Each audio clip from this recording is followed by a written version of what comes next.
Buenas. Este tema es para la Escuela de Formación Virtual en Masculinidades, la semana 8 del módulo 1, en la cual tratamos cómo convertirme en un agente multiplicador, cómo puedo reproducir, replicar lo que he venido aprendiendo con otras personas. Sí, ya a esta altura ya hemos hecho revisión de nuestras masculinidades, ya hemos empezado a explorar cómo nos hemos construido como hombres y empieza a despertarnos un gusanillo, cómo podemos ayudar a otros hombres. ¿Será fácil o será difícil? Pero vemos la necesidad de, con nuestros hermanos, nuestros familiares, de empezar a ayudarlos. Y es que trabajar masculinidad no es solo un tema de cultura general, es una necesidad de la sociedad, es para hacer un cambio. Es una revolución. Es una revolución. Es, como decía Castoriadis, para una acción transformadora de la realidad. Entonces, nuestro gran reto es cómo todos los temas de masculinidad que hemos aprendido, de cómo ser mejor persona, cómo ser mejor hombre, cómo logro hacer un cambio personal, individual, a un cambio colectivo y a un cambio cultural. En ese sentido, lo primero es que debería convertirme en un agente de cambio. ¿Pero qué es esa vaina? ¿Qué es un hombre agente de cambio? ¿Qué sería un agente de cambio? Es curioso esta cuestión. Nosotros creemos fervientemente en los agentes de cambio porque muchos dicen, cambiemos políticas públicas, cambiemos todo eso.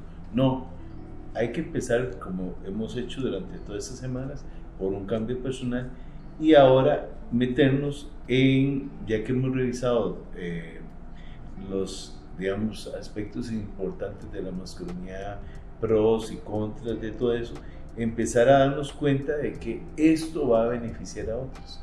Eso es hacer un agente de cambio, tener acciones en mi vida que logro modificar o motivar a otras personas para hacer cambios.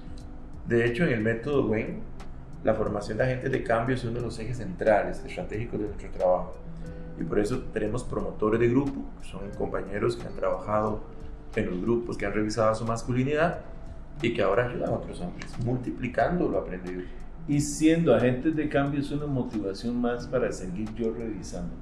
Recuerden que la masculinidad hegemónica no es algo fácil, es como la cebolla, que quitamos una capa, pensamos que resolvimos el problema, no, hay más capas.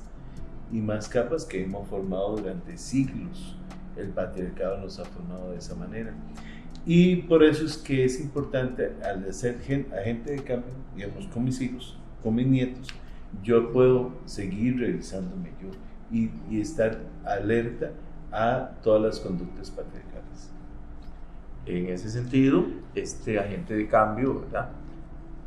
Tiene que tener requisitos. Por lo menos nosotros planteamos en nuestro método que tiene que tener requisitos. Y hay un requisito fundamental y es revisar mi masculinidad.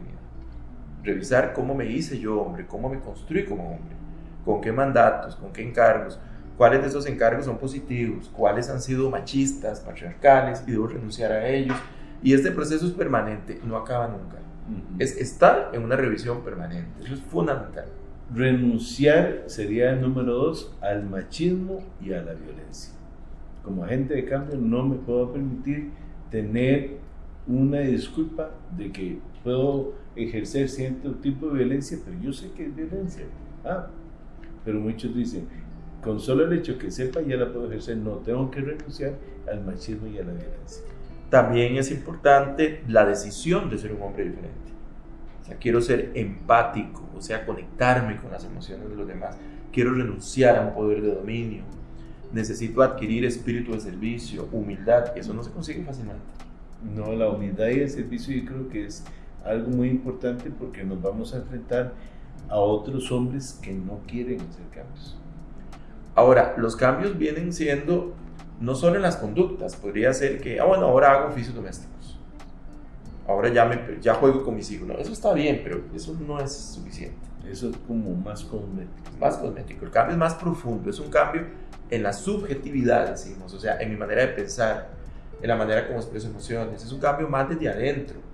Y también tiene que traducirse en cambios afuera. Por esa razón, recomendamos algunas actividades o estrategias que la gente de cambio puede hacer en su organización. Algunas, porque son muchas. Por ejemplo,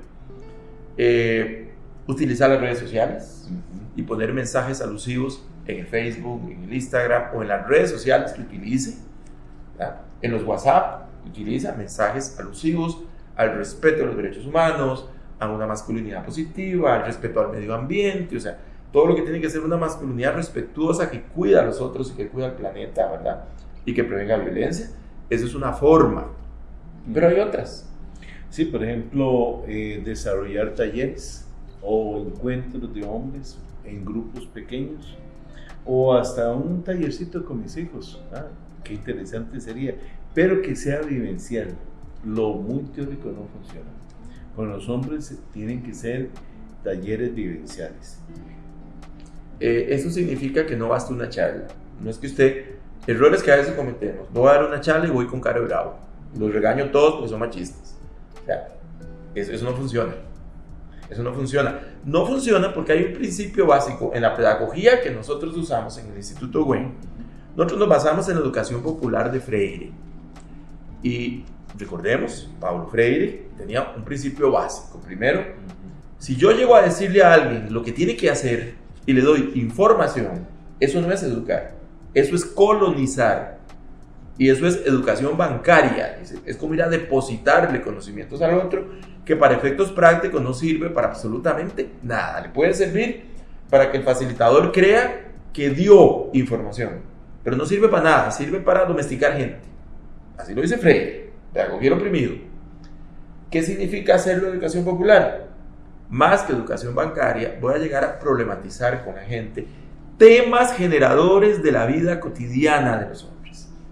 Entonces, vamos a hablar cómo aprendimos a ser hombres en esta comunidad. ¿Cómo son los hombres pescadores de esta comunidad? Estamos hablando de una comunidad de pescadores. ¿Cómo son los hombres? ¿Cómo viven esa masculinidad?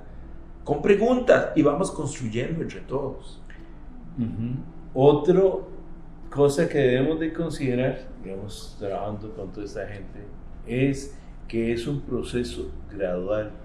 Poco a poco, no vamos a resolver todos los problemas de un momento a otro. Y por eso tenemos que tener mucha consideración para no regañar, no crear culpa, sino ir poco a poco hablando de los temas. Y el machismo tiene la gran desventaja de que se disfraza de múltiples maneras. Entonces, hasta los mismos agentes multiplicadores pueden caer muy fácilmente en el machismo al creer que saben mucho y que son ya expertos. Es irse hacia la educación popular y más bien ir aprendiendo junto con las demás personas. En ese sentido, recomendamos no hacer colusión con el machismo. ¿Qué significa eso? Por quedar bien con el grupo, no voy a hacer comentarios machistas, misóginos, homofóbicos. Eso no lo voy a hacer, ¿verdad? Hay que tener mucho cuidado. También el aprendizaje por descubrimiento, que es propongo actividades para que los hombres por sí mismos se den cuenta. Que se den cuenta que son machistas, que se den cuenta si ejercen violencia o no, pero por sí mismos. Por eso son actividades participativas, lúdicas, también hay juegos, vivenciales. Le pedimos a la gente que hable de su vida, que nos cuente experiencias, le vamos a preguntar cómo se siente ante estas cosas que nos cuenta. O sea, en un ambiente de confidencialidad, ¿verdad? Eso permite que poco a poco, y además use una diversidad de técnicas, no solo use una charla, puede usar una lectura, puede usar el análisis de un caso de la vida real de un hombre, o un pequeño video, o una canción, y criticamos la canción, o una poesía, un cuento hecho por un escritor o escritora del país. Todo eso podemos utilizarlo, un testimonio de un hombre que está en proceso de cambio o de un hombre que comete violencia. O sea, hay que ser creativos en una diversidad de técnicas para la educación con los hombres, ¿verdad? Para que el aprendizaje sea significativo, o sea, que le diga algo al hombre en su vida diaria. O sea, no es que entonces veré un libro o los puse a leer, no, es algo mucho más dinámico. Y hay que darle herramientas para el cambio. Eso, ¿por qué? ¿Por qué tenemos que dar herramientas para el cambio? Porque si quiero modificar ciertas conductas, tengo que saber por qué otras las voy a reemplazar. No podemos dejar al hombre sin herramientas. Usted no puede decir, es que los hombres nos enamoramos románticamente. Bueno, está bien, si criticamos eso, entonces, ¿qué otra solución vamos a dar? ¿Qué otra forma de relacionarse va a tener ese hombre? Entonces, vean ustedes que ser agente de cambio es estimular la creatividad, es no quedarse en la comodidad, no enseñar siempre lo mismo, no mostrar siempre lo mismo, sino ir junto con los hombres, con los muchachos, con los niños, que voy a trabajar de manera diferente, ir evolucionando junto con ellos. También, otra cosa que también puedo hacer, digamos que tengo habilidad para dibujar, o para hacer infogramas que se llaman ahora, y hago un infograma, Sí. y lo publica en las redes. O tiene facilidad para un podcast, que ahora que están de moda, programitas radiales, grabaciones, háganlo. Pueden hacer un pequeño videito, hagan un video. El grupo MAES, aquí en Costa Rica, hizo un concurso de memes. Es una forma también de, a través de los memes, hacer cambios. Cada quien, de acuerdo a sus condiciones, hay que pensar cómo puedo contribuir. También, a lo mejor si trabaja en una organización, esa organización puede hacer una política de género que incluye el trabajo con hombres, entonces usted se puede unir, o inclusive hasta apoyar instancias más globales a nivel nacional, una política de paternidad, por ejemplo, unirse a una campaña.